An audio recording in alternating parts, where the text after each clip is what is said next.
All right, we start with overnight news. The area of Central and Wantabo is back open this morning after being closed because of a suspicious package last night.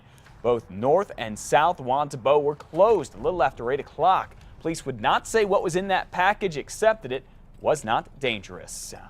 And we now know what started the whole thing the night Albuquerque police shot and killed Alfred Redwine this week. In a 911 call, a teenage girl is heard saying Redwine thought that she and a friend were stealing from him, and that's when she says he grabbed his gun. Witnesses at the apartment complex near 60th and Central say they saw Redwine threatening the teens. You said it's the neighbor that pulled out his gun? Yeah, it's just me. My cousin went outside and he was checking his car and he thought we were stealing something. We just walked out and he started yelling at us. He pulled the trigger and I started freaking out. He pulled that little back part and it was like popped the gun. Okay. Yeah. Wow. Well, once police arrived, Chief Gordon Eden says Redwine came out onto the porch of his own apartment, holding a gun to his head and yelling something about his son. Cell phone video showed Redwine holding an object to his head and lowering it before shots were fired. Wednesday, APD released limited lapel video from the incident. Now they're saying Officer James Eichel was the one who shot Redwine. He's been with APD since 2009, first as a public service aide, then as an officer in 2010. Police say this is the first time he's been involved in a shooting. He's also on leave along with 3 other officers while the investigation continues.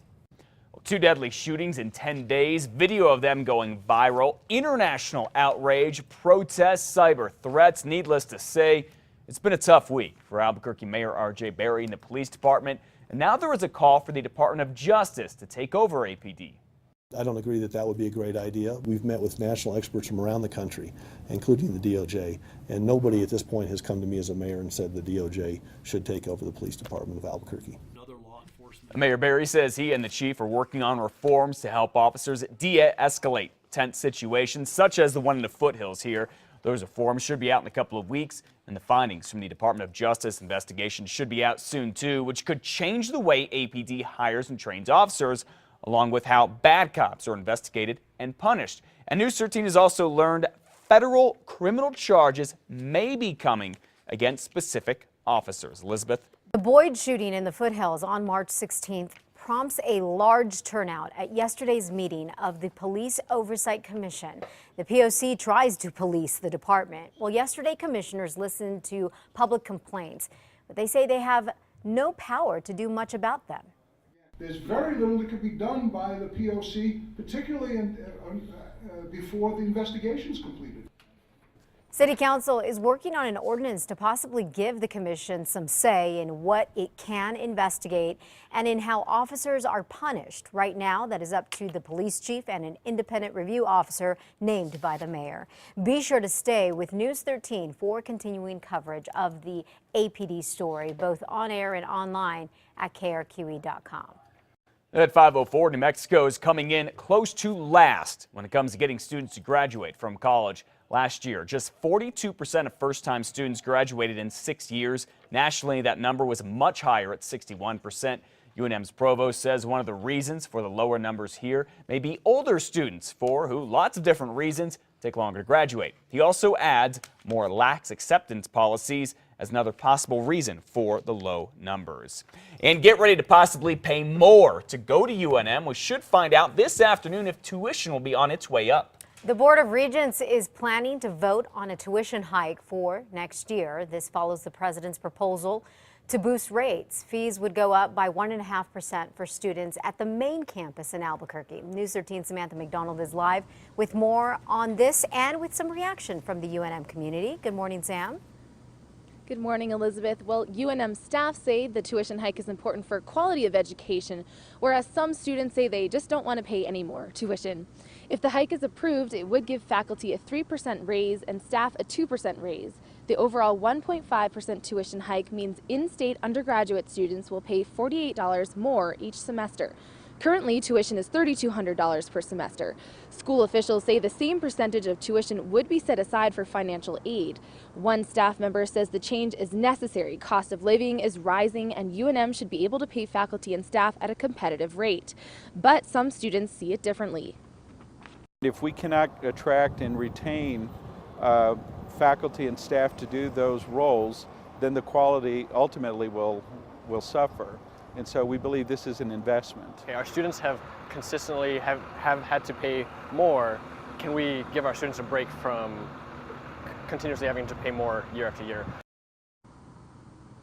The board meeting begins today at noon, and that's when they will decide whether to make these changes or not. Back to you. All right, Samantha, thank you very much. We're told tuition at other UNM campuses will likely stay the same. In what came down to a coin toss, the District 2 Espanola City Council race is finally settled. Michelle Martinez won the toss, beating Philip Chacon for her seat. A recount of the March 4th election requested by Martinez found 167 votes for each of them. New Mexico law calls for setting election ties with a game of chance, or it's basically if Chacon still wants to contest the election, she has 30 days to do it. Chacon says he will contest it. And some additional red ink to Bernalillo County's bottom line. According to today's Albuquerque Journal, the county sold securities at $5 million, at a $5 million loss in the last weeks. It's part because of the county's efforts to revamp its investment portfolio and find safer places for taxpayers' money.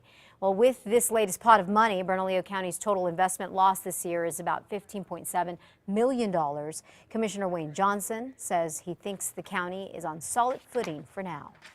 All right, this one is just for a little bit of fun. A polling group looking into potential results for the governor's race this year in New Mexico included an unusual face-off.